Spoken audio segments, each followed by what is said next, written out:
अहो अहो श्री सद्गुरु करुणा सिंधु अपार आपामर पर प्रभु कर्यो अहो अहो उपकार सुप्रभु चरण कनि धरु आत्माथी सौही તે તો પ્રભુએ આપ્યો વરતુ શરણાધીન આદિ આજતી વરતો પ્રભુ આધીન દાસ દાસ હું દાસ છું આપ પ્રભુનો દિન સતસ્થાનક સમજાવીને ભીન બતાવ્યો આપ જ્ઞાન થકી તરવારવત એ ઉપકાર અમાપ જે સ્વરૂપ સમજાવીના પામ્યો દુઃખ અનંત સમજાવ્યું તે પદ નમો શ્રી સદગુરુ ભગવંત પરમ પુરુષ પ્રભુ સદગુરુ પરમ જ્ઞાન સુખધામ જેને આપ્યો ભાનની તેને સદા પ્રણામ દેહ છતાં જેની દશા વરતે દેહાતી આજ્ઞાનીના ચરણમાં ઓ વંદન અગણિત શ્રી કાહન ગુરુના ચરણમાં હો વંદન અગણિત શ્રી ભગવતી માતના ચરણમાં હો વંદન અગણિત નમો લિંગટણંગ નમો સિદ્ધાણંગ નમો આયર્યણંગ નમો ઉજ્જણંગ નમો લોયેશવ શ્રાવણ ચત્તારી મંગલમ હરિયંતા મંગલમ સિદ્ધા મંગલમ શાહુ મંગલમ કેવલી પંતો ધમ્મ મંગલમ ચત્તારી લોકોતમા હરિયંતા લોકોતમા સિદ્ધા લોકોતમા શાહુ લોકોતમા કેવલી પંતો ધમ્મ લોકોતમા ચત્તારી શરણ ભોજામી હરિયંતે શરણ ભોજામી સિદ્ધે શરણ ભોજામી શાહુ શરણ ભોજામી કેવલી પંતો ધમ્મ શરણ ભોજામી ઓમ નમો હરિહંતાણમ. આપણે આઠમો પદ ચાલે છે આત્મસિદ્ધિનું કે જ્યાં જ્યાં જે જે યોગ્ય છે ત્યાં સમજવું તે ત્યાં ત્યાં તે આચરે આત્માર્થી જન એ. અને આજ આપણે નવમું પદ પણ ચાલશે. સેવે સદગુરુ ચરણને ત્યાગી દઈ નિજ પક્ષ પામે તે પરમાર્થને નિજ પદનો લે પક્ષ નિજ પદનો લે લક્ષ. તો એની અંદર ગયા સ્વાધ્યાયમાં આપણે આઠમા પદની અંદર જેનો આત્મા સાધક સ્વભાવે છે, જે છદ્મસ દશા જે છે, જે જ્ઞાની જીવ છે, સમ્યક દ્રષ્ટિ જીવ છે, તે જ્યાં જ્યાં જે યોગ્ય હોય છે ત્યાં ત્યાં તે કાર્ય જે કંઈક કરી રહ્યો છે તે વિવેક સહિત કરે છે. કેમ કે એને પોતાના આત્માનું ભાન છે, તેને ભેદ જ્ઞાન થયેલું છે, સહજ રીતે એને ભેદ જ્ઞાન વર્તી રહ્યું છે.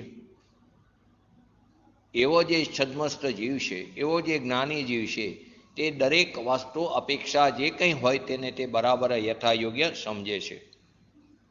કોઈ જીવ એવો પણ હોય કે જે પોતાને ધર્મી માનતો હોય, પણ કેવો શાસ્ત્રનું જાણપણું હોય, ક્ષયક્ષમ જ્ઞાનનો ઉઘાડ હોય, અને તે પોતાને જ્ઞાની માની લેતો હોય, ધર્મી માની લેતો હોય, તે પોતાના ઘરમાં પોતાના કુટુંબ કબીલા માટે કુટુંબની કોઈ નિંદા થતી હોય,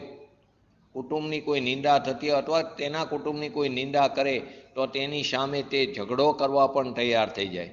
પરંતુ જે વખતે ધર્માત્માની નિંદા થાય, એટલે કે સાચા ગુરુની નિંદા થાય, સાચા દેવગુરુ શાસ્ત્રની નિંદા થાય, સત્ય ધર્મની નિંદા થાય, ત્યારે તે કે આપણે તો મધ્યસ્થ રહેવું જોઈએ, ત્યારે તેવી વાત કરે. અને પોતાના કુટુંબ કબીલા અથવા એના કુટુંબની કોઈ નિંદા કરે તો તે ઝઘડો કરવા તૈયાર થઈ જાય છે. તો ધર્માત્માને એવી રીતે વાત કરે. ધર્માત્માને તો સંભાવ જ હોય, એને તો શાસન જ નિભાવવાનું છે. ધર્માત્મા છે એને તો સંભાવ જ હોય છે, અને એને શાસન તો નભાવવાનું છે, તો તે ખરેખર ઊંધો વિતરાગી છે. કઈ રીતે એને દલીલ કરી કે આપણે તો મધ્યસ્થ તરીકે જ રહેવું જોઈએ, આપણે સાક્ષી ભાવે રહેવું જોઈએ, આપણે જ્ઞાતા દ્રષ્ટાપણે રહેવું જોઈએ. તો કે આપણે શું કામ કોઈ નિંદા કરતું હોય તો ભલે કરે, તો ઘરમાં કે કુટુંબ કબીલાની કોઈ નિંદા કરે તો ત્યાં તે પ્રયોગ નથી કરતો, ત્યાં તે ઝઘડો કરવા તૈયાર થઈ જાય છે. પરંતુ જ્યાં સાચા ધર્માત્માની અથવા તો સાચા દેવગુરુ શાસ્ત્રની કોઈ નિંદા કરે તો ત્યાં તે ક્ષમતા ભાવ કરે છે કે ધર્માત્માને તો સંભાવ હોય, એને તો શાસન જ નભાવવાનું છે. તો તે ખરેખર ઊંધો વિતરાગી છે. પરમાં કર્યું થતું નથી માટે આપણે સંભાવ રાખવો. દલીલ કેવી કરે, પરમાં આપણા કીધે કોઈ પરમાં કંઈ થતું નથી, એ તો એની બધી યોગ્યતાપૂર્વક થાય છે, માટે આપણે સંભાવ રાખવો જોઈએ. એવું કહેનારા ખરેખર તે સાચી બુદ્ધિવાળા નથી, કુબુદ્ધિવાળા છે. તે ખરેખર સાચા નિમિત્તની અવગણના કરે છે. જે સાચું નિમિત્ત છે, સાચા દેવગુરુ શાસ્ત્ર જે નિમિત્ત રૂપે છે તેની તે અવગણના કરે છે. ધર્મની પ્રભાવના જે કંઈ થઈ રહી છે તેની અંદર તે ઉદાસીન રહેશે અને ઘરમાં સંસાર નભાવી રાખવાની બરાબર કાળજી લેશે. ધર્મની પ્રભાવનામાં ઉદાસીન રહે અને ઘરમાં તે તત્પર રહેશે કાર્ય કરવા માટે, તો તે ખરેખર વિપરીત દ્રષ્ટિવાળો છે. સમાજમાં કાર્ય કરવા માટે તે તત્પર રહેશે, પરંતુ સાધર્મીનું કંઈ કારણ હોય તો તેમાં તે ઉદાસીનપણે રહેશે. ત્યાં તેવું કારણ કે આપણા કીધું કંઈ થતું નથી, પરમાં કંઈ આપણે કરી શકતા નથી, આપણે તો સંભાવ રાખવો જોઈએ, કેમ કે આપણે તો ધર્મી છીએ, મધ્યસ્થ જીવ રહેવું જોઈએ, જ્ઞાતા દ્રષ્ટાપણે રહેવું જોઈએ. તો તે ખરેખર વિતરાગી નથી, તે ઊંધો વિતરાગી છે. તેને વિપરીત દ્રષ્ટિવાળો કીધો છે. તેને ખરેખર પોતાના સ્વભાવનો આદર નથી, એને પોતાના સ્વભાવનો મહિમા નથી, પ્રેમ નથી. કોઈ કહે કે દેવગુરુ ધર્મ તો વિતરાગ છે, માટે ધર્મના બહાને રાગ ન કરે. દેવગુરુ આદિ જે છે તે તો વિતરાગ દશાવાળું છે, તો આપણે ધર્મના નામે શું કામ રાગ કરવો જોઈએ? ભલે કોઈ ધર્મની અવગણના કરે, એને આપણે શું લેવા દેવા? આપણે તો મધ્યસ્થ તરીકે રહેવું જોઈએ. ધર્મ તો વિતરાગ દશાવાળો છે, તો તે રાગ કરે, તે નિંદા કરે તો આપણને શું ફરક પડે છે? પરંતુ એ કોણ કહેવાને લાયક છે કે કોણ કહેવાને એવું લાયક છે કે જેને ખરેખર પોતાના આત્માનું લક્ષ્ય કરીને પોતાની પર્યાયમાં જેને વિતરાગ દશા પ્રગટ કરી છે એવો જે સમભાવ રાખે તે યોગ્ય છે. પરંતુ પોતાના સ્વભાવનું તો ભાન કર્યું નથી.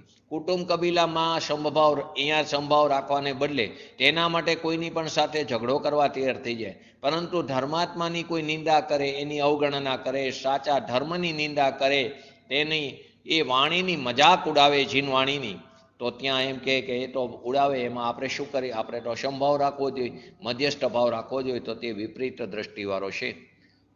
તો કે એને દેવગુરુ ધર્મ તો વિતરાગ છે, માટે ધર્મના નામે રાગ ન કરાય. તે વાત ખરેખર પરમાર્થે જો વિચારે તો સાચી છે, એને પરમાર્થની પ્રાપ્તિ થઈ હોય તો સાચી છે. ઘર બહારથી અને શુભ વિકલ્પથી પણ એ જો એકાંતે ઠરી ગયો હોય, ઘર બહારથી કે શુભ વિકલ્પથી પણ તે ત્યાંથી તે જલકમલ ન્યાયવત થઈ ગયો હોય, વેદ જ્ઞાન કરી લીધું હોય, તો એકાંતે ઠરી ગયો હોય એના માટે બરાબર છે. પરંતુ જેને હજી આ સ્વભાવનું ભાન નથી થયું, તે આવી વાત કરે તે યોગ્ય નથી. સિદ્ધ ભગવાનને શાસન કેમ ચાલશે તેનો વિકલ્પ નથી એવો થઈ જાય. સિદ્ધ ભગવાનને શાસન કેવી રીતે ચાલશે એનો વિકલ્પ નથી એવો થઈ જાઓ, તો એ દ્રષ્ટિ અને વર્તન તે મોક્ષનું કારણ છે. તો યોગ્ય છે એ દ્રષ્ટિ તે કેળવી હોય અને તે વર્તન તારું હોય તો તે મોક્ષનું કારણ છે. પરંતુ તું પહેલી ભૂમિકા તો તૈયાર કર, પહેલી પ્રાથમિક ભૂમિકાને તૈયાર કર. પ્રાથમિક ભૂમિકા છે નહીં અને તું સીધી આગળની વાત કરે તો તે કેવી રીતે તને તારા આત્માની પ્રાપ્તિ થશે? સિદ્ધ ભગવાન અને વિતરાગ દશાની વાતો, સિદ્ધ ભગવાનની અને વિતરાગ દશાની વાતો તે વાતો કરવા માટે નથી પણ ઠરવા માટે છે. તે વાતો કરવા માટે નથી પરંતુ શેના માટે? ઠરવા માટે છે. સિદ્ધ ભગવાનની વાતો કરી કે આપણે એમના જ કુળના છીએ, એમને જે સુખની પ્રાપ્તિ થાય એવા જ સુખની આપણને પણ પ્રાપ્તિ થાય છે. એમનામાં ને અમારામાં કોઈ પણ પ્રકારનો ફરક નથી. તે પણ ભગવાન આત્મા છે અને હું પણ ભગવાન આત્મા છું. તે દ્રવ્ય દ્રષ્ટિએ તે પણ પરમાત્મા છે, દ્રવ્ય દ્રષ્ટિએ હું પણ પરમાત્મા છું. પરંતુ તે એવી દ્રષ્ટિ નથી કેળવતો કે તેમને તેમની પર્યાયમાં રહેલી અલ્પજ્ઞતા અને પામરતા પોતાના દ્રવ્ય સ્વભાવના જોરે તેને નાશ કર્યો છે. સંપૂર્ણ રીતે હજી મારી પર્યાયમાં અલ્પજ્ઞતા, મારી પર્યાયમાં પામરતા છે, હજી હું અલ્પજ્ઞ ભૂમિકામાં પડ્યો છું, સંસાર ભૂમિકામાં પડ્યો છું, તો મારે તેનો નાશ કરવો જોઈએ. તો કેવી રીતે થશે? પોતાના દ્રવ્ય સ્વભાવ પર લક્ષ્ય કરી એનો સ્વીકાર કરે તો પર્યાયમાં વિતરાગતાની પ્રાપ્તિ થાય છે. તો એ ઠરવા માટે છે એ વાતો. તત્વદ્રષ્ટિનો યથાર્થ અભિપ્રાયના ભાન સહિત જેને આવો યથાર્થ અભિપ્રાય છે, એવું જેને ભાન છે, એ જ્યાં જ્યાં યોગ્ય છે તે ન્યાયને તે યથાર્થ સમજે છે અને આચરે છે. જે જીવને પોતાના સ્વભાવનો મહિમા થયો, એને વિવેક થયો, તે જ્યાં જ્યાં જે યોગ્ય છે ત્યાં તે આચરે છે. એટલે અપેક્ષાને સમજી શકે છે કે ક્યાંક રાગનો કરતા આત્માને કીધું હોય, ક્યાંય કેમ કીધું હોય રાગદ્વેષ તારામાં છે જ નહીં. તો એ બધી અપેક્ષાને જ્યાં જે યોગ્ય હોય ત્યાં તેને સમજે છે. કેમ કે એને બરાબર ખ્યાલ છે કે આ કઈ અપેક્ષાથી કીધું, આ કઈ અપેક્ષાથી કીધું. તેને યથાર્થ અભિપ્રાય છે. તે યથાર્થ અભિપ્રાયનું પાછું ભાન સહિત હોય એને જ યથાર્થ અભિપ્રાય હોય. અને જેને યથાર્થ અભિપ્રાય હોય એને ભાન હોય. તો કે યથાર્થ અભિપ્રાય વાળો એવો જે ભાન સહિત જે જીવ છે, એ જ્યાં જ્યાં યોગ્ય છે તે પ્રમાણે તે આચરે છે. આ પદ જે આપણે બોલી રહ્યા છીએ, 8મું પદ, તો એ જ વાત છે. મુમુક્ષ જીવોને ધર્મ પ્રભાવના આદિ શુભ પ્રસંગોમાં બહુમાન, વિનય, ભક્તિ આવ્યા વિના ન રહે. જ્યાં ધર્મની પ્રભાવના થતી હોય અહીંયા એને મહિમા એનો આવ્યા વગર ન રહે, એનો વિનય આવ્યા વગર ન રહે, એનો વિવેક આવ્યા વગર ન રહે, એનું બહુમાન પણ આવ્યા વગર ન રહે. આપણને કોનું બહુમાન થાય? તો કે પદ્રવ્યમાં. આપણને કોનો વિનય કરવા જાય છે? કે જેનાથી આપણને ફાયદો થયો હોય. કયો ફાયદો? કે સંસારિક ફાયદો થયો. એનો આપણે વિનય કરી, એનો વિવેક કરી. કેમ કે આપણને એની પાછળ લાલચ છુપાયેલી છે કે એને કારણે મને ફાયદો થશે, હું એનો વિવેક કરું. એ આપણને કોઈક વસ્તુનો ફાયદો કરાવી દેશે એવું ક્યાંક અંદર સ્વાર્થ પડ્યો છે. તો ખરેખર તો ધર્મ પ્રભાવનાનો બહુમાન હોવું જોઈએ. જ્યાં જ્યાં જે કારણ ધર્મ પ્રભાવનાનું હોય ત્યાં આપણે લાગી જવું જોઈએ ભૂમિકા અનુસાર. એનું બહુમાન હોવું જોઈએ, એનો વિનય વિવેક હોવો જોઈએ. તો એ વિનય ભક્તિ એને આવ્યા વિના ન રહે. કોને? કે જેને યથાર્થ અભિપ્રાય ભાન સહિત છે તેને આવો વિનય વિવેક આવ્યા વગર ન રહે. જ્યાં પુરુષાર્થનું પ્રયોજન છે, એ ખરેખર તો પુરુષાર્થનું પ્રયોજન છે. એનાથી એ પોતાના સ્વભાવનો જોર પકડશે. એની દ્રષ્ટિ સ્વભાવ તરફ ગયા વગર નહીં રહે. તે પુરુષાર્થનું પ્રયોજન છે. જ્ઞાનીની એટલે કે વિતરાગ ભગવાનની આજ્ઞાનું તે આરાધન છે. એ જ્ઞાનીની મહિમા છે, જ્ઞાનીની વાતને તે યથા યોગ્ય આચરે છે. તો કે એ ભગવાનની આજ્ઞાનું તે આરાધન છે. ભગવાને જે રીતે રસ્તો બતાવ્યો છે તે રસ્તાનું એને બહુમાન થાય છે, એનો એને વિનય થાય છે અને એનો વિવેક થાય છે. ત્યાં તે નમ્રતા અને વિવેક હોય ને હોય. જે જીવને વિતરાગ દશા પ્રગટ થઈ હોય, જેને પોતાનું સ્વભાવનું ભાન થયું હોય ને એ યથાર્થ અભિપ્રાય વાળો હોય છે, એને ક્રમબદ્ધ પર્યાયની પણ યથાર્થ શ્રદ્ધા હોય છે અને તેને નમ્રતા અને વિવેક પણ હોય છે. એને ક્રોધ કરતા દેખાય આપણે એવું નથી. જ્ઞાનીને પણ ક્રોધ આવે છે, પરંતુ ત્યાં તેનો તે સ્વામી બનતો નથી. તે ત્યારે પણ તેનાથી જુદો રહેતો હોય છે. ત્યારે પણ તેની અંદર સહજપણે વિજ્ઞાન વર્તે છે કે રાગ જુદો અને મારું સ્વરૂપ જુદું છે. તો સિદ્ધ ભગવાન અને વિતરાગ દશાની વાતો તે વાતો કરવા માટે નથી. તે શેના માટે? કે ચરવા માટે છે, અંદર ઠરવા માટે છે. તો માટે તો આપણે ગઈ વખતે છેલ્લે એક વાક્ય બોલ્યા હતા, ચર્ચા કરવાનો સમય હવે ચાલ્યો ગયો છે. ચર્યા કરવાનો સમય આવ્યો છે. અનાદિકાળથી આ ચર્ચા જ કરતા આવ્યા, એટલે કે આ શબ્દમાં જ લીધું, ક્યારે ભાવ ભાષણ ન કર્યું. આપણે આ વાત પહેલી વાર નથી સાંભળી રહ્યા. આ તત્વની વાત પહેલી વાર નથી સાંભળી રહ્યા. આપણે અનંત વાર આવી તત્વની વાત સાંભળી છે. અનંત વાર ઉત્કૃષ્ટમાં ઉત્કૃષ્ટ નિમિત્ત એવા ભગવાનની વાણી પણ સાંભળી છે. એનાથી તો કોઈ ઉત્કૃષ્ટ નિમિત્ત નથી. એવી ભગવાનની વાણી પણ અનંત વાર સાંભળી. અનંત વાર ભગવાનની વાણી સાંભળી, એક કાનેથી બીજા કાને કાઢી નાખી, પણ એકવાર પોતાના આત્માની અંદર ન ઠેર્યા, અપૂર્વ કાર્ય પ્રગટ ન કર્યું. કેમ? તો એમણે કહેલી વાતને સ્વના લક્ષ્ય ન વિચારી, ખાલી શબ્દોમાં રહી ગઈ વાત. તો કે ઠરવા માટે છે, વાત કરવા માટે નથી. આપણે શું કરીએ? હા, કોઈ પણ વિદ્વાન આવે, કોઈ પણ પંડિત આવે, બહુ સરસ પ્રવચન, બહુ સરસ સ્વાધ્યાય, તો કઈ અપેક્ષાથી સરસ કઈ ખબર છે? એની શૈલી હોય ને, એ શૈલીની અપેક્ષાથી બોલી. એના પાછળના મર્મને તો સમજતા નથી, કેમ કે પોતાનો સ્વાધ્યાય નથી. એનો મર્મને એટલે કે એમણે કહેલી વાતની પાછળ શું ગંભીરતા છે એ ગંભીરતાનો મહિમા નથી, કેમ કે પોતાનો સ્વાધ્યાય નથી. તો કેવી રીતે પકડી શકશે એના ગંભીરતાને, એના મર્મને કેવી રીતે પકડી શકશે? આપણને ગમે છે કેમ કે એની શૈલી સારી છે. 2-3 એક્ઝામ્પલ આપીને સમજાવે કે મજા આવી પછી તો બસ એટલું જ. એમાં શું વાત આવી? તો કે એ તમારું કામ છે, એ અમારું કામ નથી. સેમ વસ્તુ આપણે ભક્તિમાં કરી છે. ભગવાનની ભક્તિ કરી, બહુ સરસ ભક્તિ કરેવી. શું આવ્યું ભક્તિમાં શબ્દ? તો કે એ ખબર નથી. તો શું આપણે અહીંયા કેમ મજા આવી? કે વાજિંત્રો વાગતા હોય, લય બરાબર હોય, તાલ બરાબર હોય, સુર બરાબર હોય, એની મજા આવી છે આપણને. ખાલી એના શબ્દને નથી આપણે સમજ્યા. આટલી વાર પૂજા કરીએ છીએ પણ ક્યારે એ દ્રષ્ટિએ નથી જોયું કે આ જયમાલાની પહેલી લીટીમાં ક્ષેત્ર પરાવર્તનની વાત બતાવી દીધી છે. કોને? તો કે યુગલજીએ. એવું તો ક્યારે વિચાર્યું જ નહીં. પૂજા બહુ સરસ, સારી પૂજા કરાવે તો બધી વસ્તુમાં આપણે બીજી વસ્તુ ઉપર લક્ષ્ય જાય છે, એ એના મર્મને નથી સમજતા. એટલે જે કંઈ પણ ક્રિયા કરી છે ને એ એના મર્મને સમજ્યા વગર કરી, અને સમજીને કરી તો એ ક્રિયાનો ભર તો 0 છે, પરંતુ એ સમજીને કર્યું હોય તો એ ભાવભાષણ થશે. ક્રિયાને કારણે નહીં પણ એ ભાવભાષણ થશે, એને કારણે તારા પરિણામોમાં ફરક પડશે. આપણે તો ક્રિયા પણ અર્થ એટલે કે એનો શું અર્થ થાય છે સમજ્યા વગર કરી છે. તમે વિચારો કે શ્લોક બોલતા હોય ભરતભાઈ કે હેમંતભાઈ કે ગમે, તો એ જ્યારે અર્ઘ લે તો અર્ઘ લઈને અર્ઘમ નિરોધ પામીથી શ્વા બોલે ત્યારે આપણો હાથ કુદરતી જાય છે, પરંતુ એ શું બોલી ગયા એ ખબર નથી હોતી. યંત્રવત પૂજા કરી છે. એટલે સુમત પ્રકાશજીની ભાષામાં બોલીને તો એક થાળીમાંથી બીજી થાળીમાં દ્રવ્ય નિક્ષેપ કરી છે, બીજું કાંઈ જ કરતા નથી. ખરેખર કેટલી બધી ક્રિયાના નામે અભ્રંશતા આવી ગઈ છે. મોડું થાય છે તો પૂજામાં વિનય પાઠ ઉડાડી દઈ, શાંતિ પાઠ ઉડાડી દઈ. બધી વસ્તુ ક્રમપૂર્વક થવી જોઈએ.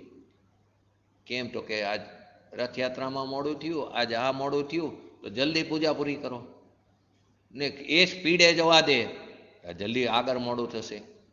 બીજા કામમાં આવી સ્પીડ નથી કરતા. બેંકમાં જાઓ, ઓલો પૈસા આપે, 50,000 રૂપિયા આપ્યા હોય, બધી નોટો જુદી જુદી હોય તો શાંતિથી ઊભા રહીને બધી નોટ ગણી.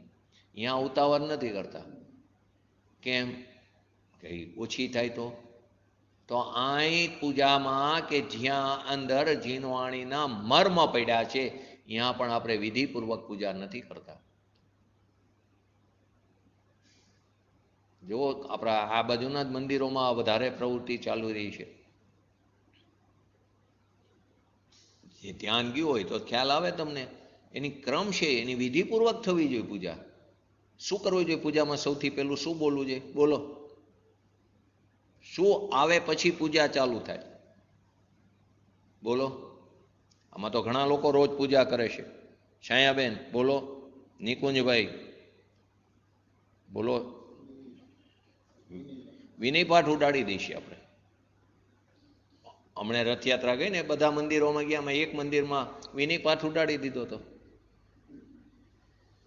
તો કામું તો તમે પૂજા કરો, બે ભક્તિ ઓછી કરો, પણ જે કરો એ તો વ્યવસ્થિત કરો. તો આપણે ક્રિયા પણ હરકી નથી કરતા, જેનું ફળ 0 છે એ પણ હરકી કરતા નથી. તો કે જે ધર્મી જીવ છે તે જ્યાં જે યોગ્ય હોય છે ત્યાં ત્યાં તે પ્રમાણે આચરે છે. એને વિવેક હોય છે, એને નમ્રતા હોય છે. જેણે મતાગ્રહથી અભિપ્રાય બાંધ્યો છે, પોતાનો મત જેને પડ્યો છે એના પૂર્વક જેને અભિપ્રાય બાંધ્યો છે, તે પોતાને અનુકૂળ જો વાતાવરણ મળી જાય, પોતાને અનુકૂળ જો કોઈ વાત કરનારું મળી જાય તો એ તરત ઘોડો થઈ જાય છે. તો કે નહીં, આ જ બરાબર છે. કેમ કે એને જે વિચાર્યું એ પ્રમાણે થઈ રહ્યું છે. પોતાની વિચારપૂર્વક એને જે વિચારી રહ્યું છે એ પૂર્વક જ બધું પરિણમન થઈ રહ્યું હોય તો એને માન મદનું પોષણ થાય છે. કેમ કે પોતાનો મતાગ્રહનું અહીંયા પોષણ થાય છે. તો કે આમ જ હોય તો અહીંયા સત્ય વસ્તુને વિચારતો નથી, અને એક ભૂલને કારણે એ કાયમ માટે એક ઓલો થઈ જાય, શિરસ્તો થઈ જાય કે આમ જ હોય, કેમ કે આગળથી ભૂલ ચાલી આવી. આપણી જનરેશન પણ એ પ્રમાણે કરશે. આરતીને ડેકોરેટ કરી તો આ પ્રમાણે બીજા અન્ય જે મતોમાં શું ફરક રહ્યો? એ પણ માતાજીની આરતીને ડેકોરેટ કરીને લાવતા હોય, અને આપણા જનરેશનમાં ખબર નહીં હોય તો એ કે માતાજીની આરતી, પણ આ માતાજી જુદા છે, વિતરાગી માતાજી છે.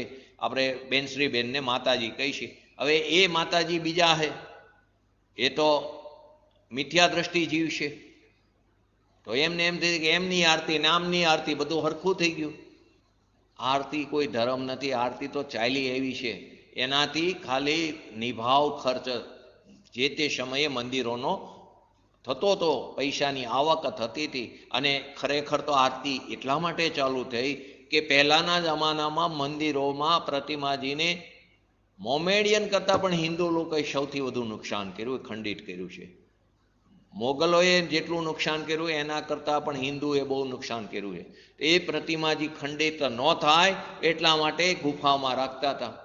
તો અહીંયા તે વખતે તો લાઇટ બાઇટ હતી નહીં, તો એ ભગવાનના દર્શન કરવા હોય, જિનેન્દ્ર દર્શન કરવા હોય તો દીવો કરીને આમ જોવું પડે. એટલે આમ ઉપર ગુફા નાની હોય, પ્રતિમાજી અંદર મોટી હોય, તો એના દર્શન કરવા માટે આમ ઉપરથી આમ લેવું પડે. એમાંથી આરતી ચાલુ થઈ અને પછી એ નિભાવ ખર્ચ માટે ચાલુ થઈ. હવે આરતીમાં ઘી બોલવામાં સમય બગાડી, સ્વાધ્યાય ઓછો કરી નાખી. 2 સ્વાધ્યાય કરો ને આરતીની. હવે નિભાવ ખર્ચની જો તકલીફ ન હોય, આરતી શું કામ બોલો છો ઘી? પછી 5 લાખ રૂપિયા છેલ્લે દિવસે આરતીનું ઘી થાય કે 7 લાખ રૂપિયા થાય, તો એ તો ગુરુદેવ કે ધૂળ છે, અને એ ભેગું કરવા માટે બધા પ્રયત્નો કરો છો તમે. તો જે વસ્તુ ખરેખર કરવા જેવી છે એ તો કરતા નથી. અને એમાં પણ કેટલી લાલચ પડી હોય છે આપણને. એ આપણે ઘણીવાર વાત આવી ગઈ કે 500 રૂપિયામાં આપણે આરતી બોલ્યા ને કોઈક 700 રૂપિયા બોલ્યો, તો આપણું બજેટ નહોતું એટલે આપણે સ્ટોપ થઈ ગયા. જે તે ભગવાનના શાંતિનાથ ભગવાનની આરતી આપણે 1000 રૂપિયા બોલ્યા, કોઈક 1200 રૂપિયા બોલ્યું, 1500 રૂપિયા બોલ્યું, આપણે બંધ થઈ ગયા. આપણું બજેટ એટલું હતું. પછી બીજી આરતી આવી તો આપણે પાછા 200 રૂપિયાથી ચાલુ કરી. કેમ? નીચામાં મળી જાય તો ખરેખર તો આપણું બજેટ 1000નું હતું ને, તો સીધી 1000થી ચાલુ કરો ને. મળે તો ઠીક છે, ન મળે તો ભલે બીજો લઈ જાય.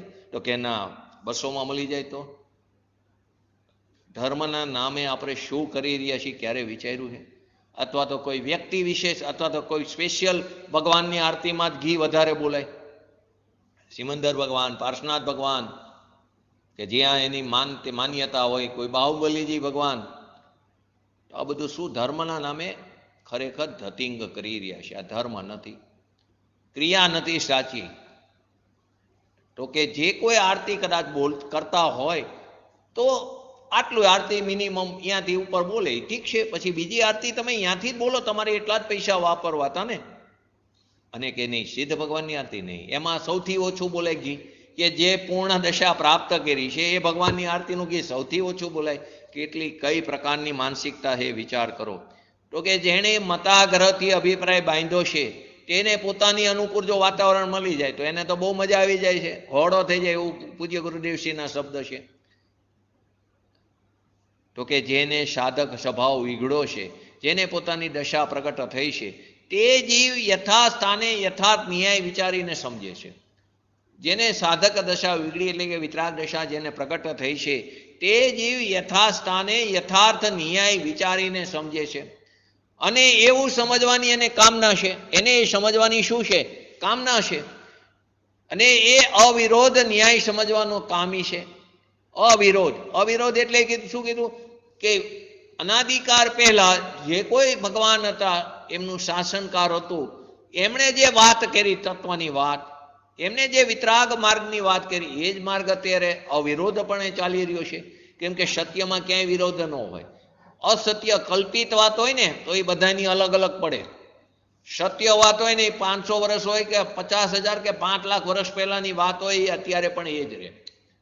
તો કે અવિરોધ ન્યાય સમજવાનો તે કામી એટલે કે એને એટલી ઉત્સુકતા છે, એની પાછળ તે પાગલ છે અને જે યથાર્થ છે તે આચરવાનો કામી છે. જે યથાર્થ શાસ્ત્રમાં બતાવ્યું એ આચરવાનો કામી છે, તેને આત્માર્થી કહેવાય. એ જ ખરેખર આત્માનો અર્થી, એટલે કે એ જ ખરેખર આત્માને પ્રાપ્ત કરે એવું મુમુક્ષપણું એનામાં છે. શ્રીમદે કીધું છે કે જગતના અભિપ્રાય પ્રત્યે જોઈને અત્યાર સુધી તે પદાર્થનો જ્ઞાન પામ્યો છું. જગતમાં જે અભિપ્રાય ચાલી રહ્યો છે, મિથ્યા અભિપ્રાય, એ જોઈને અત્યાર સુધી તું પદાર્થનું જ્ઞાન પામે છે કે આત્મા આ પ્રકારે છે, આત્મા આ પ્રકારે છે. વિપરીત અભિપ્રાય પૂર્વક તું અત્યાર સુધી ચાલ્યો આવ્યો છું. પણ તે ઉપર લક્ષ્ય ન કરતા જ્ઞાનીના અભિપ્રાય પ્રત્યે જોઈને, જ્ઞાનીનો જે અભિપ્રાય છે તેને જે રીતે આત્મા બતાવ્યો છે, એને જે રીતે સ્વભાવનું સ્વરૂપ બતાવ્યું છે, તે જોઈને જો આત્માનું લક્ષ્ય કરે તો એને આત્મધર્મ છે જે પ્રાપ્ત થઈ જાય છે. બસ ખાલી થોડું જ ફરવાનું છે. જ્યાં પર તરફ લક્ષ્ય હતું, અથવા તો એમણે વિપરીત અભિપ્રાય વાળાએ જે આપણને વાત બતાવી, ત્યાંથી દ્રષ્ટિને ફેરવવાની છે. અને જે ધર્મી જીવ છે, જ્ઞાની જીવ છે, કે જેનો સમ્યક અભિપ્રાય છે, એ અભિપ્રાય જોઈને આત્માનું જો લક્ષ્ય કરે તો એને આત્માની પ્રાપ્તિ થયા વગર રહેતી નથી. આત્મધર્મ સહેજે પમાય, એટલે એટલો બધો સરળ છે, તરત જ પમાઈ જાય. આપણી પોતાની વસ્તુ છે, કેમ ન મળે? મળી જાય. હું કંઈક જાણું છું, મારામાં તુલનાત્મક શક્તિ છે, મને શાસ્ત્રનું જાણપણું છે, મારામાં આટલું ક્ષયક્ષમ જ્ઞાન છે, અને મારામાં તુલનાત્મક શક્તિ, એટલે હું તરત કોઈ વાતનો અર્થને પકડી શકું છું. એવી જે આપણી અંદર ડંફાસ અથવા તો એવી આપણી અંદર મિથ્યા માન્યતા પડી, અથવા તો એવો માન મદ પડ્યો છે, એનાથી આવા જીવો, કેટલાય મહાપુરુષો કે જેણે પોતાનું આત્મજ્ઞાનની પ્રાપ્તિ કરી છે, એમની તે અનાદર કરી રહ્યો છે. એમના અતિન્દ્રિય ન્યાયની એ તુલના કરતો નથી. એમને જે અતિન્દ્રિય જે સિદ્ધાંતો બતાવ્યા અતિન્દ્રિય ન્યાયની, તે તુલના કરતો નથી. કેમ કે એને પોતે જે હું તો કે હું જ્ઞાની છું, હું પણ આટલું જાણપણું કર્યું છે, મારામાં પણ શાસ્ત્રનું આટલું જાણપણું છે, અને તે પોતાને જ્ઞાની માની લીધો છે. ક્યાંક સ્વચ્છંદ પોષાય છે તે પ્રત્યે દુર્લક્ષ કરે, ખરેખર તો એનું સ્વચ્છંદનું પોષણ થાય છે, અને તેના પ્રત્યે તે દુર્લક્ષ, એટલે કે તે તરફ તે લક્ષ્ય કરતો નથી. હવે એને આવો અપૂર્વ લોકોત્તર એટલે આવો અપૂર્વ માર્ગ, જે ખરેખર સત્ય માર્ગ છે, એને કેવી રીતે સમજાય? એ માટે તો શું કરવું પડે આ સમજવા માટે? કે સત્પુરુષ જે છે એની ઉપાસના કરવી જોઈએ, એના ચરણમાં સત્સમાગમમાં રહેવું જોઈએ, એનો વિનય થવો જોઈએ. સત્સમાગમ કરવા માટે બધા જ્ઞાની પુરુષોએ જણાવ્યું છે. ભલે તે નિમિત્ત છે, એનાથી નથી થવાનું, પરંતુ એમણે જે વાત કરી તે વાતને તારે તારા સ્વના લક્ષ્ય વિચારવાની છે. તો જ્યાં જ્યાં જે સમજવું ઘટે ત્યાં યથાર્થ સમજે, અને જ્યાં જ્યાં જે આચરવું ઘટે તે પ્રમાણે આચરણ કરે. તો કે ધર્માત્મા જ્ઞાનીના માર્ગની જેને વર્તવાની કામના પડી છે, ધર્માત્મા જે માર્ગ ઉપર ચાલ્યા છે, તે માર્ગ ઉપર ચાલવાની જેની અંદર કામના છે, અને જે સત્પુરુષ જે છે એ જે સમજે છે, જે આચરે છે, તે જ મારે સમજવું છે, મારે આચરવું છે, તેની સાચી જિજ્ઞાસા, એવી સાચી જિજ્ઞાસા જેની અંદર પડી છે, તે જે સાચો આત્માર્થી છે. શું કીધું? જ્યાં જ્યાં સમજવું ઘટે ત્યાં ત્યાં યથાર્થ સમજે, જ્યાં જ્યાં આચરવું ઘટે ત્યાં ત્યાં યથાર્થ આચરણ પણ કરે. એટલે કે ધર્માત્મા જે જ્ઞાની જીવ છે એના માર્ગે તેને પણ ચાલવાની કામના પડી છે. એ જે રસ્તા ઉપર ચાલ્યા એ જ રસ્તા ઉપર હું ચાલું, મારા સ્વભાવના આશ્રય શોધની પ્રાપ્તિ કરું. તેમને શોભથી શોધની ના પાડી છે, તો હું પણ તેમના દ્રષ્ટા ઉપર ચાલીને મને મારા સ્વભાવની પ્રાપ્તિ કરી, એવી જેની અંદર કામના છે. અને સત્પુરુષો જે સમજે છે, આચરે છે, તે જ મારે સમજવું છે. સત્પુરુષોએ શું સમજ્યા છે? આત્મા અબંધ છે, આત્મા અસંગી છે, તેની અંદર અકાર્ય કારણત્વ નામનું રૂપ પડેલું છે, તે કોઈનું કારણ પણ નથી, કોઈનું કાર્ય પણ નથી, તે નિરપેક્ષ છે, તે સ્વતંત્ર છે, તે અસહાય છે. એ પ્રમાણે મારે પણ સમજવું છે, મારે પણ આચરવું છે. એવી સાચી જિજ્ઞાસા જે જીવની અંદર છે તે સાચો આત્માર્થી કહેવામાં આવ્યો છે. હવે દેવગુરુ ધર્મની ભક્તિ અને સાચા સદગુરુને સેવા વિશે શ્રીમદજી આગળ બતાવે છે. કારણ કે જીવ અનંતવાર બાહ્ય ત્યાગ વૈરાગ્યની અંદર અટકો છે. અનંતવાર આપણે ત્યાગ કર્યો, વૈરાગ્યની પણ પ્રાપ્તિ કરી, મિથ્યા દ્રષ્ટિ દ્રવ્યલિંગી મુનિપણું પણ અનંતવાર પ્રાપ્ત કર્યું, એવું વૈરાગ્યપણું પણ કર્યું, ત્યાગપણું પણ કર્યું, પરંતુ આત્માનું ભાન તો થયું નથી. તેનું કારણ શું છે? કે યથાર્થ વિવેકનો અને તુલનાત્મક શક્તિનો અભાવ છે. કેમ કે પોતે જ પરીક્ષક ન બન્યું, તો એને તે ખરેખર ન્યાયપૂર્વક સમજવું જોઈએ, તો એ સમજી નથી શકતો. એને વિવેક નથી હોતો યથાર્થ, અને તુલનાત્મક શક્તિનો એને અભાવ છે. કેમ કે પરીક્ષક જ નથી બની શકતો. પોતાનો મત સાચો, મારો એકકો સાચો, એનો એકડો મૂકવા તૈયાર નથી થતો. ગમે એક જ્ઞાની પુરુષો એને સમજાવે પણ કે નહીં, હું કહું એમ મને પણ શાસ્ત્રનું જાણપણું છે. તો કે આદરણીય શું છે અને ત્યાગવા યોગ્ય શું, કયો વસ્તુ આશ્રય કરવા લાયક છે, કઈ વસ્તુ ઉપાધિ છે, તે એને ખ્યાલ નથી. તેને યથાર્થ સમજવાનો ઉપાય કોણ બતાવે? એને યથાર્થ સમજવાનો ઉપાય કોણ બતાવે? પોતાને જ સમજવું નથી તો એને કોણ બતાવે? તે હવે 9મી ગાથાની અંદર 9મા પદની અંદર બતાવે છે. સેવે સદગુરુ ચરણને ત્યાગી દઈ નિજ પક્ષ, પામે તે પરમાર્થને નિજ પદ નો લે લક્ષ. શું કીધું? સેવે સદગુરુ ચરણ, ત્યાગી દઈ નિજ પક્ષ, પામે તે પરમાર્થને નિજ પદ નો લે લક્ષ. પોતાના સ્વભાવનું લક્ષ્ય લે.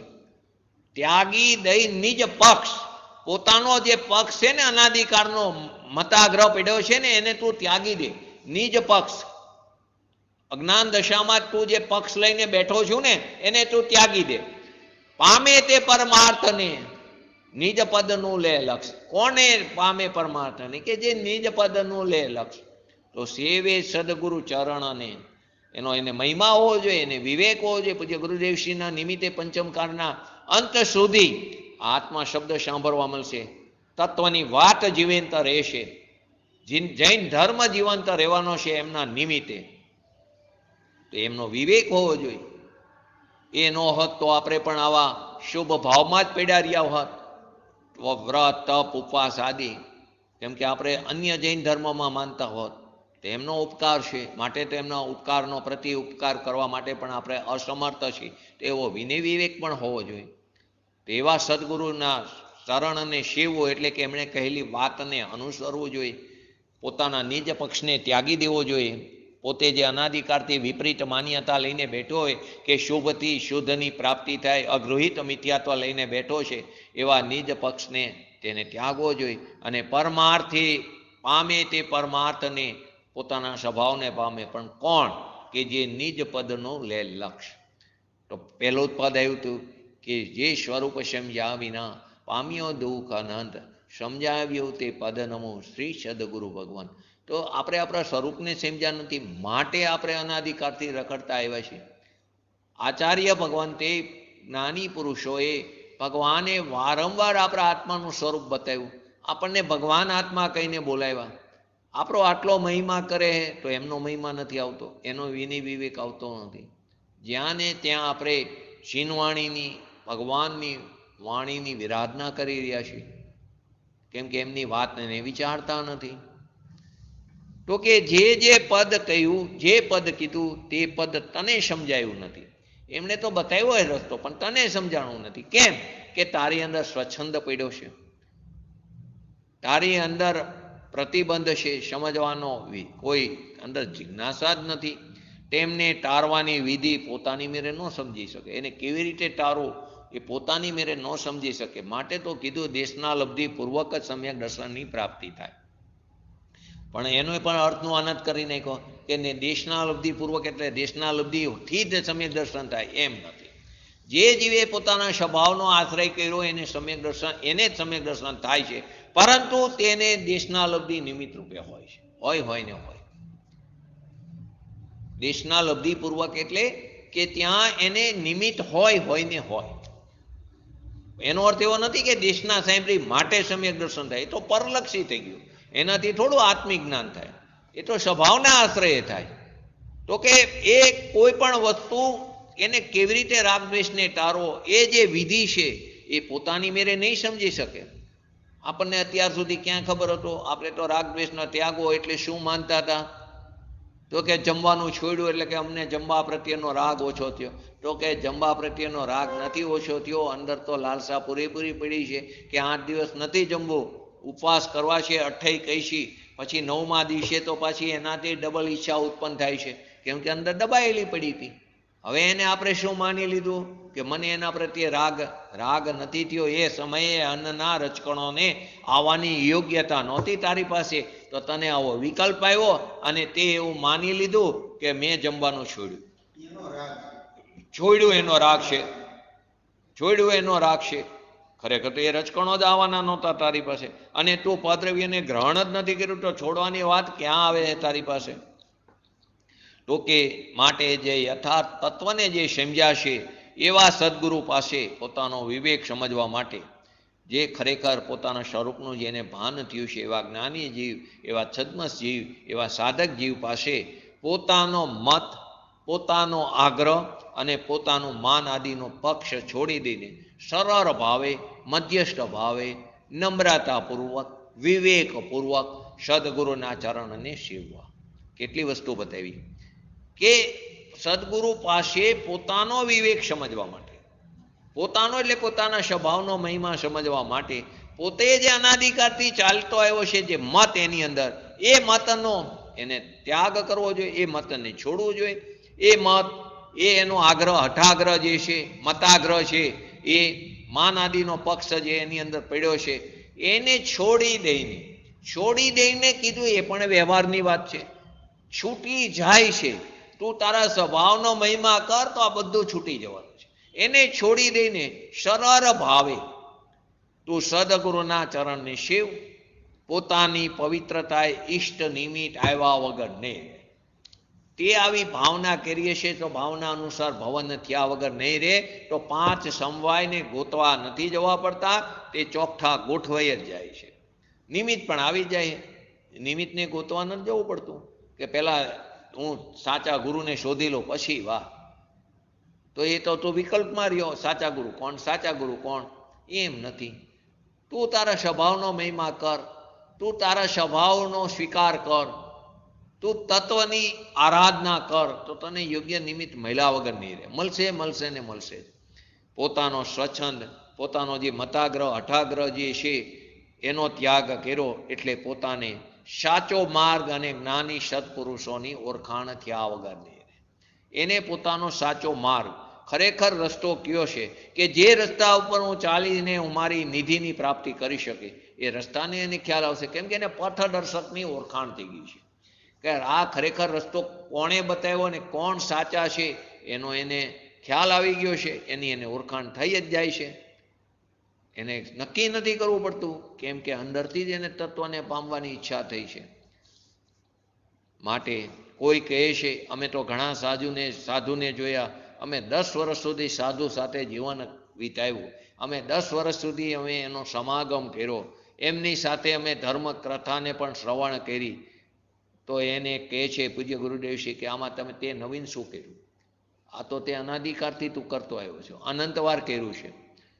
એનું એક્ઝામ્પલ આપીને સમજાવે છે, જેમ કાટ લાગેલી લોઢાની ડાબલીની અંદર, લોઢાની ડાબલી છે એની અંદર કાટ લાગ્યો છે, એની અંદર રત્નને એટલે કે પારસમણી 1 લાખ વર્ષ સુધી અંદર પડ્યો રહે તો શું કામનો?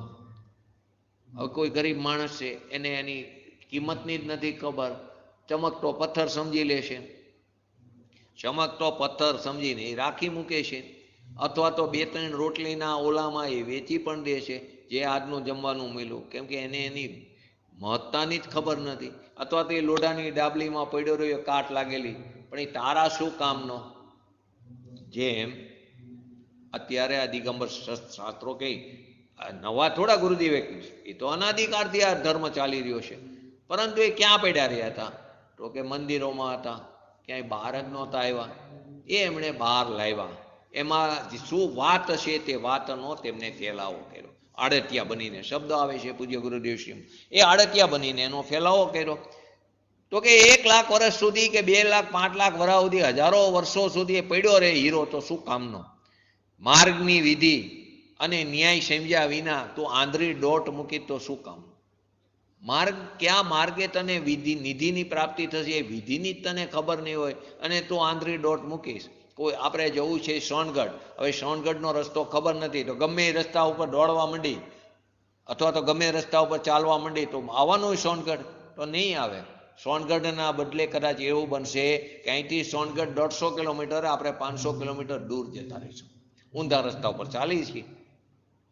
તો કે જે અત્યારે આ મનુષ્ય ભાવ મળ્યો છે તો એ કેવું છે કે અત્યારે આપણું અંતર 150 કિલોમીટર જ છે, પરંતુ આપણે ઊંધી દિશામાં જઈ તો પછી તેવા તિર્યંશના ભાવ કે નરકના ભાવ કે નિગોદના ભાવમાં ચાલ્યા જશું તો 500 કિલોમીટર દૂર ચાલ્યા જશું, એટલે કે દૂર જતા જશું.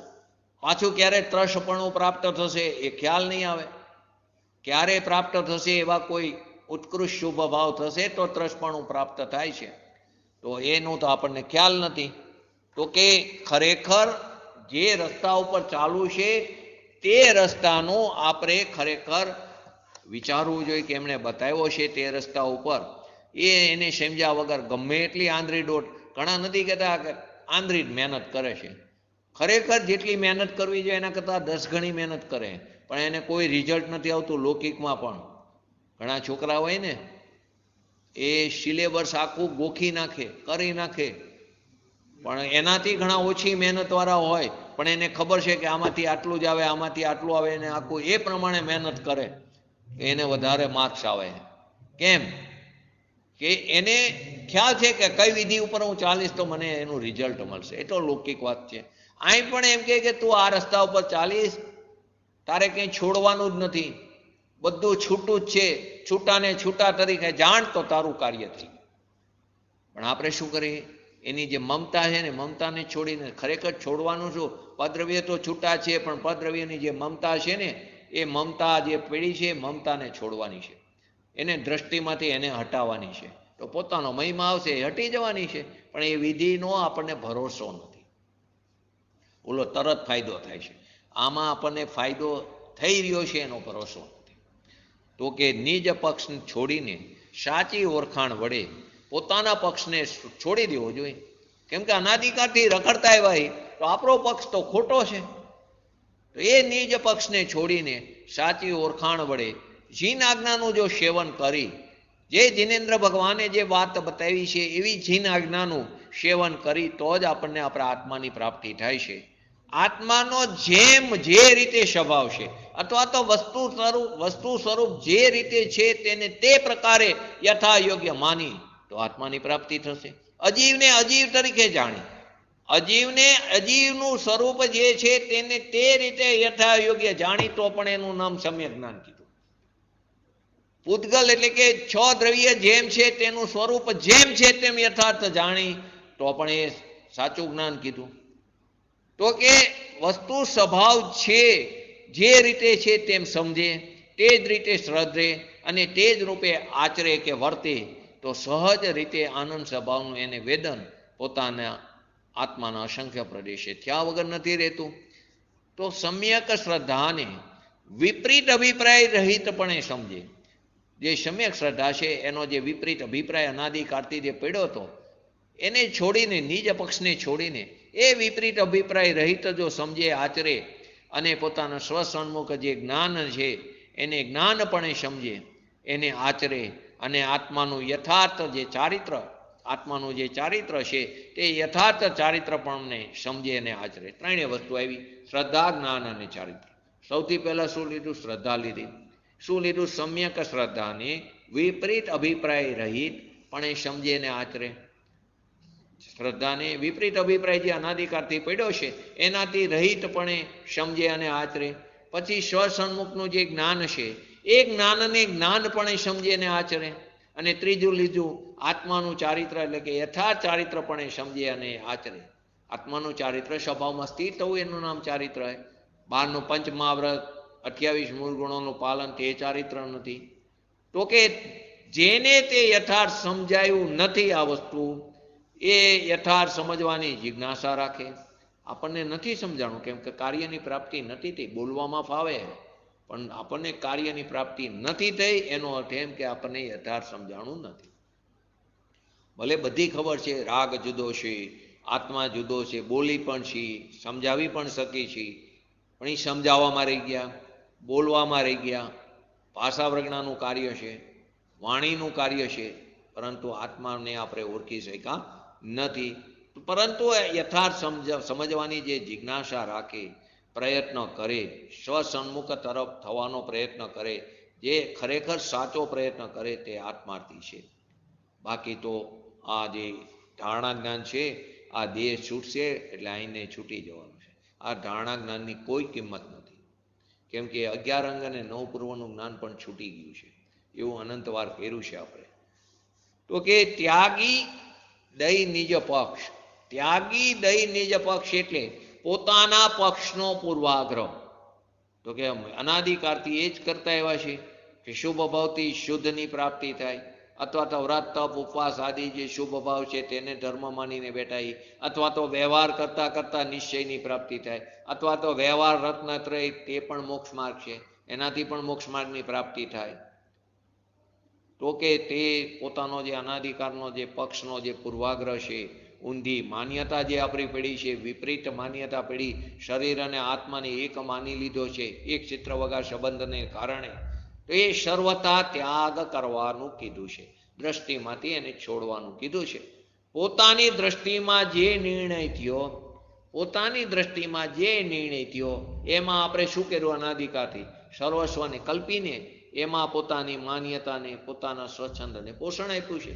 આપણી જે દ્રષ્ટિ હતી તે પર તરફ હતી, પર તરફ લક્ષ્ય હતું, તો એમાં જે નિર્ણય થયો એની અંદર જ આપણે બધું કલ્પી લીધું, એમાં ધર્મ માની લીધો, એમાં પોતાની માન્યતાને સ્વચ્છંદને પોષણ થાય એવું જ કાર્ય કરી રહ્યા છીએ આપણે.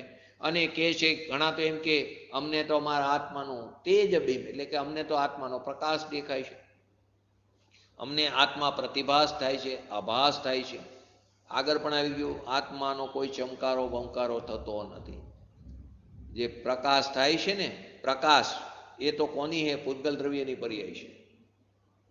પ્રકાશ છે એ તો પૂતગલ દ્રવ્યની હે. સ્પર્શ રસ ગંધ વર્ણ આદિ તો એ કંઈ આત્માની તો પર્યાય નથી. તો કે આકાર, તો કે આત્મા તો કેવો છે? નિરાકાર છે.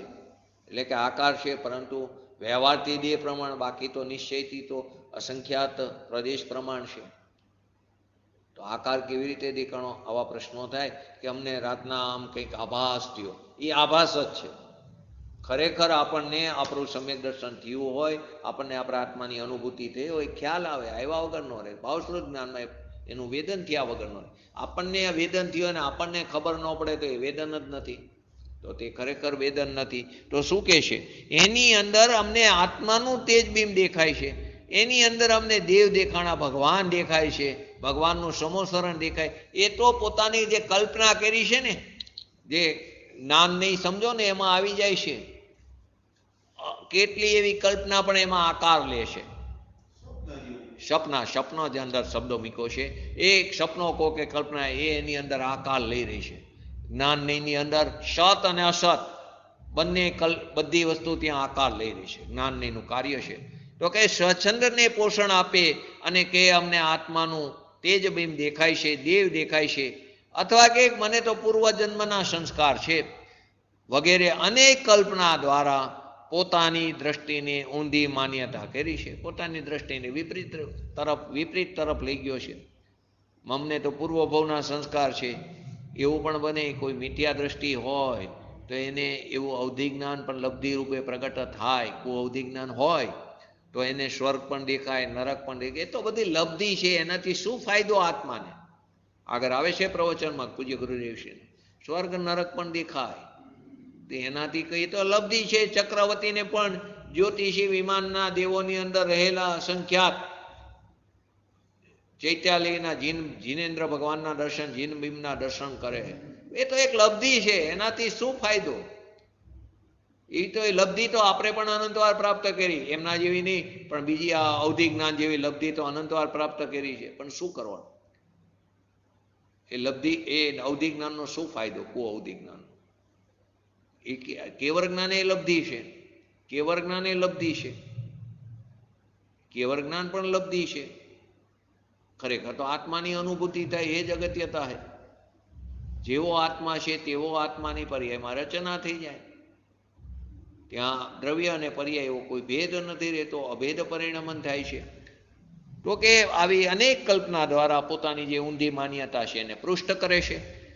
તે પોતાનો સ્વચ્છંદ, પોતાની જે માન્યતા, પોતાનો જે હઠાગ્રહ, પૂર્વાગ્રહ વગેરે છોડીને સતપુરુષને ગોતે. ગોતે એટલે કે સતપુરુષે જે વાત બતાવી છે તેને અનુસરે, એટલે ગોઈતો, એને કહેલી વાતને માની અને એમની પ્રત્યે અર્પણતા કરે. હવે ગોતી ક્યારે હશે? આ સતપુરુષ છે એવું નક્કી કેવી રીતે થશે? નિર્ણય કેવી રીતે થશે? એને પોતે પરીક્ષક બનશે ત્યારે થશે ને. તો એના માટે પોતે સ્વાધ્યાય કરવો પડશે. આપણે તે કરવું નથી. જે બેઠા એને જે કીધું એ બરાબર. તો પૂજ્ય ગુરુદેવસિંહના શબ્દ કહે છે, માંડ 1 કલાક સાંભળવા આવ્યો, એમાં કુગુરુ લૂંટી લે છે. જય નારાયણ, તારી કલાક પૂરી, તું ઊંધા રસ્તા ઉપર ચાલ્યો. તે 150 કિલોમીટરનું અંતર હતી તે 500 કિલોમીટર દૂર કરી નાખ્યું. અને 500 કિલોમીટરે ફરી પાછા આવા નિમિત્ત મળશે તો 2000 કિલોમીટર દૂર. દિવસે ને દિવસે તું નીચ ગતિમાં ચાલ્યો જઈશ, કારક્રમે અને નિગોદમાં ચાલ્યો જઈશ, સ્વભાવના ભાન વગર. તો કે તે પોતાનો સ્વચ્છંદ, માન્યતા, આગ્રહ છોડીને સત્પુરુષને ગોતે અને તેની પ્રત્યે અર્પણતા કરે, એટલે કે તેનો વિનય વિવેક કરે, અથવા તો તેમને કહેલી વાત અને તે યથાયોગ્ય આચરણ કરે, તો તે પરમાર્થને પામે. પરીક્ષા શક્તિ ન હોય, તારી અંદર પરીક્ષા કરવાની શક્તિ ન હોય તો વિનયથી પાત્રતા કેવળ, વિનયથી તું પાત્રતાને કેવળ કેરવ, તું પાત્રતાને વિનયથી. તારી અંદર પરીક્ષા શક્તિ ન હોય, તારી અંદર એવી બુદ્ધિ તીક્ષણ ન હોય તો તું પરીક્ષા ન કરી શક, તો તું વિનયપૂર્વક તું પાત્રતા ધારી છે એને કેવળ કેરવ અંદર. પણ આંધળી દોડ મૂકવાથી તારું કંઈ પણ કાર્યની પ્રાપ્તિ નહીં થાય. એનાથી તને કંઈ નહીં વળે. તને ખબર જ નથી કયા રસ્તે સોનગઢ જવું, તું દોડે રાખીશ ઊંધા રસ્તા ઉપર, કચ્છ બાજુ જતો રહીશ, ક્યાંથી તને સોનગઢ મળશે? તારી અંદર પરીક્ષા નથી થઈ શકતી, તું વાંચી નથી શકતો માઇલ સ્ટોનને. પણ વિનય વિવેકથી તું કોકને પૂછી શકને. અભિમાન છોડ કે હું શું કામ કોઈને પૂછું, હું તો બધું જાણું છું. તું એને એના ચરણને સેવ, એટલે તું જે જાણે છે એને પૂછ કે મારે સોનગઢ જવું છે, કયા રસ્તા ઉપર જવું. પણ આપણને તો અભિમાન પડ્યું કે હું તો ઘણું બધું જાણું છું, મારે શું કામ પૂછવું જોઈએ? એ અઠાગ્રહને છોડ, મતાગ્રહને છોડ, તું વિનય વિવેકપૂર્વક તું સદગુરુના ચરણને સેવ. એક શેઠનું દ્રષ્ટાંત આપે છે પૂજ્ય ગુરુદેવ શ્રી. એક લાખોપતિ ગ્રહસ્થ પાસે એક ગરીબ માણસ નોકરી માટે ગયો. એક ગરીબ માણસ ત્યાં નોકરી માટે ગયો. એ ગરીબ માણસ પોતાની હોશિયારી બહુ હતી એમ માનતો હતો. તો શેઠે એને કેટલાક પ્રશ્નો પૂછ્યા. એમાં એક વાત પૂછી, તને મીંડા વાર્તા આવડે છે? શું પૂછ્યું? તને મીંડા વાર્તા આવડે છે? ગોળ સર્કલ કરતા મીંડા વાર્તા. તો જવાબ આપ્યો, એ શું? એની મને સમજ પડતી નથી. આ તમે કઈ અપેક્ષા આપ્યું? મને કંઈ સમજ પડતી નથી. પોતાની જાતને બહુ હોશિયાર માનતો હતો. તો શેઠે એમ કીધું કે તને 10,000 રૂપિયા સોંપી અને તું તેના વેપારનો પથારો કર. મેં તને 10,000 રૂપિયા આપ્યા અને તું એ 10,000 રૂપિયા એ જમાનાના, તો કે તું વેપારનો પથારો કર, પરંતુ તેને પાછો સંકેલો કરતા જો તને આવડતું ન હોય તો તારું કોઈ પ્રયોજન નથી.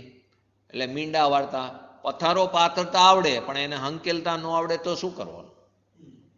કહેવાનો મતલબ શું હતો શેઠનો?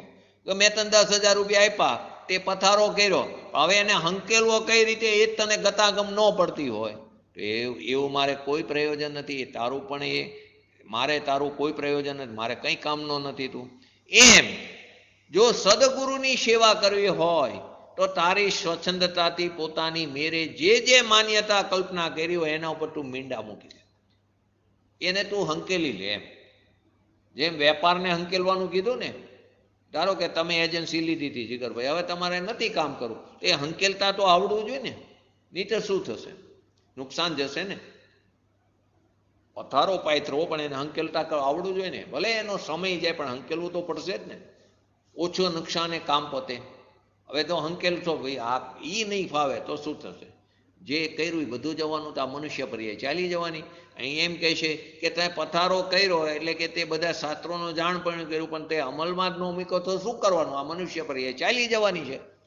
તો કે કલ્પના તે અનાદિકાળથી તે કરી છે, જે માન્યતા એના ઉપર તું મીંડા મૂકી દે. સદગુરુની સેવા કરવી હોય તો તારી સ્વચ્છંદતાથી તારી પોતાની મેરે જે તે ઊંધી માન્યતા કરી છે, જે કલ્પના કરી છે, એના ઉપર તું મીંડા વાળી દે, એનાથી તું પાછો વળી જા.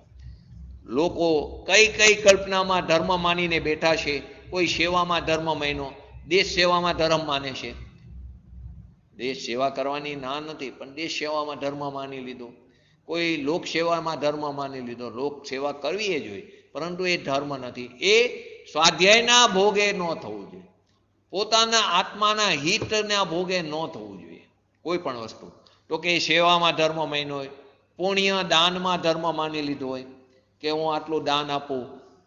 કોઈ લક્ષ્મીથી એની પાસે ખૂબ પડ્યું, લક્ષ્મીથી માલો માર હોય તો એને દાન આપીને ધર્મ માની લે. કોઈનું શરીર એટલું સારું હોય, એ કોઈ શરીરનો બર્યો હોય, કોઈ ધનનો બર્યો હોય, શબ્દ યાદ નહોતો, ધનનો બર્યો હોય તો એ પૈસાનું દાન આપીને ધર્મ માની લે. અને કોઈ શરીરનો બર્યો હોય તો વ્રત તપ ઉપવાસ કરીને ધર્મ માની લે.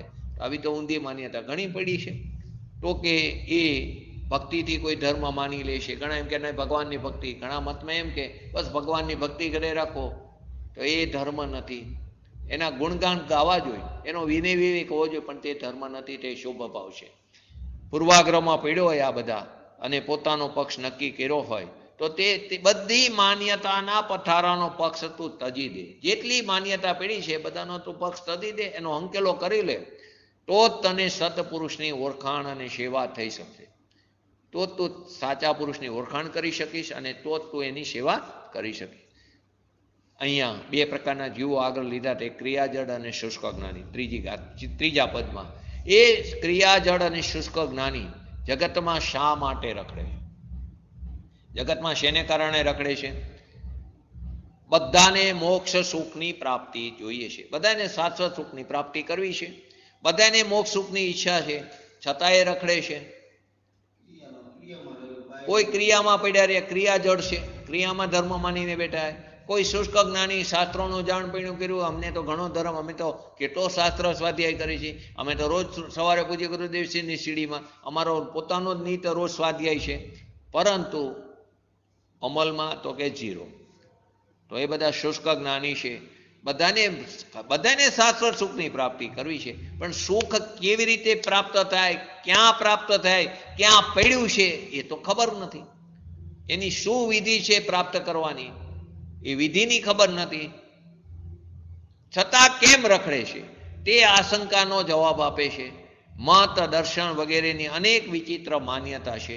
અલગ અલગ મત છે, અલગ અલગ દર્શન વગેરેની અનેક વિચિત્ર માન્યતાઓ જે પડી છે, પોતાનો આગ્રહ છે, પોતાનો પક્ષ છે, પોતાનો મત છે વગેરેને છોડીને સત્પુરુષના શરણને. સત્પુરુષ તો નિશ્ચયથી જોવો તો આપણો પોતાનો આત્મા એ જ સત્પુરુષ છે, આપણો પોતાનો આત્મા એ જ સાચો ગુરુ છે. પરંતુ વ્યવહાર ગુરુ પણ છે ને નિમિત્ત અપેક્ષાએ. તો કે એ સત્પુરુષના શરણને, એટલે કે પ્રમાણરૂપ સાચી આજ્ઞાને આરાધે તો પોતાના પવિત્ર ભગવાન આત્મા જે જ્ઞાતા દ્રષ્ટા છે, એટલે કે પોતાના આત્માને તે પામે છે. અહીં સમજાયું છે આશંકા અને શંકાનું સ્વરૂપ સમજાયું. કોને શંકા કહેવાય ને કોને આશંકા કહેવાય? બોલો, આપણે શંકા કરવી જોઈએ કે આશંકા કરવી જોઈએ? શંકા કોને કહેવાય, કોને આશંકા કહેવાય? બોલો અહીંથી. જયંતિભાઈ, નિકુંજભાઈ, જયબારાબેન કાકી છે, છાયાબેન.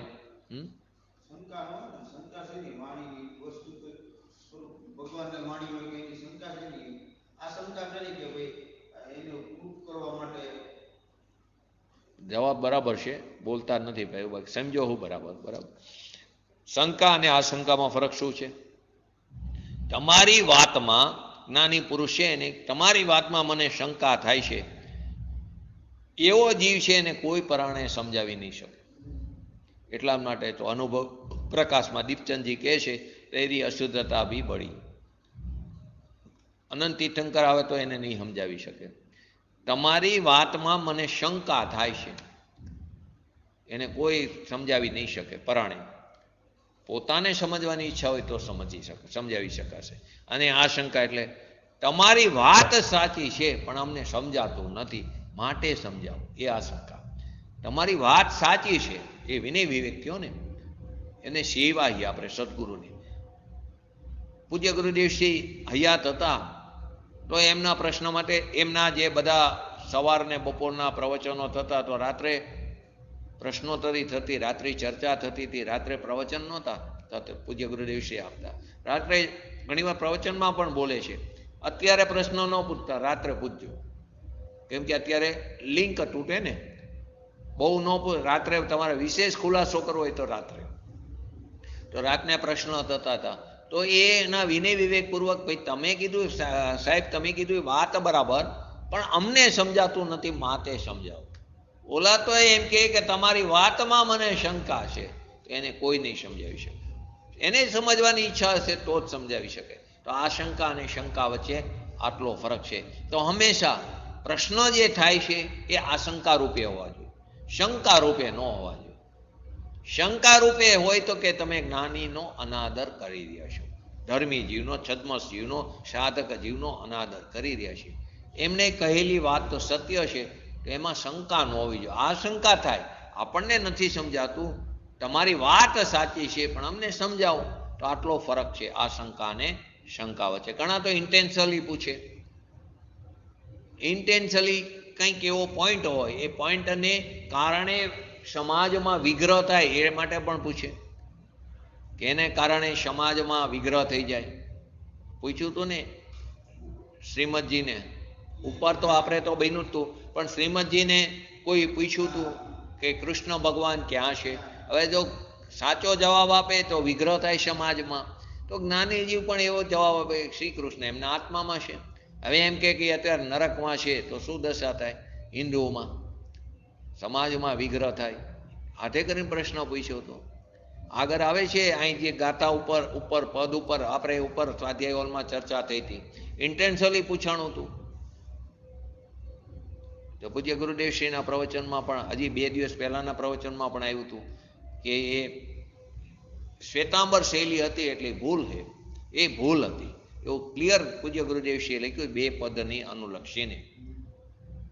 ઇન્ટેન્શનલી પૂછ્યું હતું, એમાંથી પૂજા કરાય કે ન કરાય એ પોઈન્ટ ઉપર ચડી ગયા, બોલાવવા માંગતા હતા સત્ય વસ્તુને.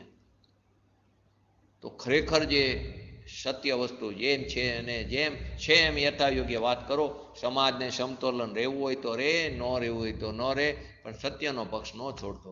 તને કોઈ માને તોય ઠીક છે, ન માને તોય ઠીક છે, ત્યારે તારે કોને મનાવવા માટે ક્યાં જવાનું છે? આપણે તો આપણું હિત ન થાય અને આપણા નિમિત્તે કોઈ અભ્રંશ ન ચાલુ થવું જોઈએ, એનો બહુ ખ્યાલ રાખવો જોઈએ. તો આપણે આ પદની આગળ ચર્ચા નેક્સ્ટ સ્વાધ્યાયમાં કરશું. તો આવી શંકા અને આશંકા વચ્ચે જે ફરક છે તે ફરકને સમજીને આપણે પણ આપણા સ્વભાવના આશ્રયને લઈને આપણી પર્યાયમાં વિતરાગ દશા પ્રગટ કરી એવી પરમ વિરલ ભાવના સાથે આજનું વ્યક્તિત્વ પૂરું. જય જીનેન્દ્ર. દિનવાણી સ્તુતિ.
સદા દેતો દો.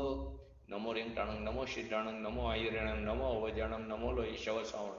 ચતારી મંગલમ, અરિયંતા મંગલમ, સિદ્ધા મંગલમ, શાહુ મંગલમ, કેરલી પંતો ધર્મ મંગલમ. चतारी लोकुतमा हरियंता लोकुतमा सिद्धा लोकुतमा शाहू लोकुतमा केवली पंतो धम्म लोकुतमा चतारी शरण भजामि हरियंते शरण भजामि सिद्धे शरण भजामि शाहू शरण भजामि केवली पंतो धम्मो शरण भजामि। ओम नमो हरिहंताणम। बोलिए श्री पंच परमेष्टि भगवंतोनो जय हो। बोलिए श्री जिनवाणी मातनो जय हो। बोलिए श्री परम पूज्य परम उपकारी सद्गुरु देवनो जय हो। बोलिए श्री प्रसन्नमूर्ति भगवती मातनो जय। बोलिए श्री सनातन जैन दिगंबर धर्मनो जय हो। जय। प्रश्न हो तो